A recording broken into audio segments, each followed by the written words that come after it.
someone who has been touched with this horrible, horrible disease process. It was during her actual diagnosis period and treatment period where I remember sitting in Angus Barn with my husband up at the Wild Turkey Lounge and just kind of felt like I had been called to do this. I believe in spiritual gifts, and you sit down, we did a lot of studies in my Bible study about spiritual gifts, and I feel that my spiritual gift is to pull things together and groups of people together and to do something for the purpose of God and for the purpose of the kingdom. And so this is what I really felt needed to be done, and we kind of got everything organized. Great group of people. I immediately pulled together a committee of probably about 12 people, obviously close friends and family, and we sat down and kind of brainstormed on what is this foundation going to be about, and how are we going to, who are we going to help, what are we going to focus on, because our immediate reaction was, well, we're just going to help people who can't afford to get the things they need to get through the cancer treatment process. Dan's mom, we were very fortunate that we could hire in-home health care, in-home nurse care, and all of these other things that we know that a lot of people can't afford to do. So we wanted to be able to kind of be their wish list, and they come to us and we would provide this. Well, a very good friend of mine who is on the board was like, Tracy, that's just really wide open. You're going to have to narrow it down.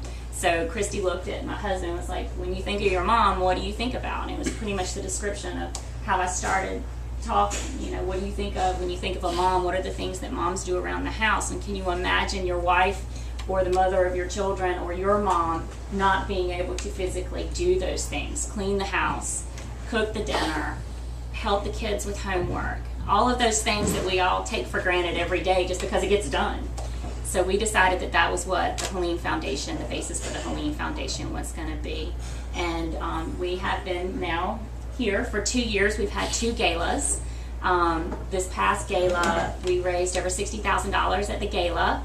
And then we went to our church, Hope Community Church, off up Jones Road, and we raised about another $15,000. So in one weekend, which we always typically either do it the Friday, like the weekend before Mother's Day, it's always focused around Mother's Day, obviously. And we raised, close to $80,000 to $90,000 this year, which has just, been amazing, more than what we could ever dreamed of. One of the things that we focus on at the gala is called the Tree of Life.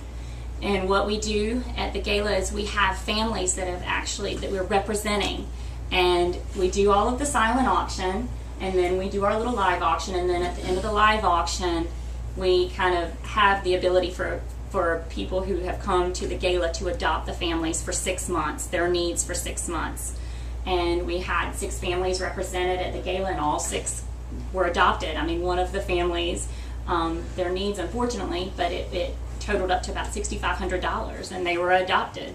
And it warms your heart to see people get behind something that is just, it means so much to these families. I've spoken to husbands who, during the process, their wives have passed, and to just know that there's a couple of things they don't have to think about for 6 months, because we continue to adopt them for that entire 6 months, regardless of what the outcome is for the mom during that time, that adoption process. So I do have a video, and it speaks just so much about what we do. Eileen, she is a mother, or was a mother, that we adopted their family. And I unfortunately do not have the ability to hook up to this great TV that's in here, but I'm going to kind of sit it right here. It does play loud, so if you can't see it, maybe you want to move in, but you could just listen to it. Let's see, and hopefully it will play. My husband worked really hard on this to try and get it to.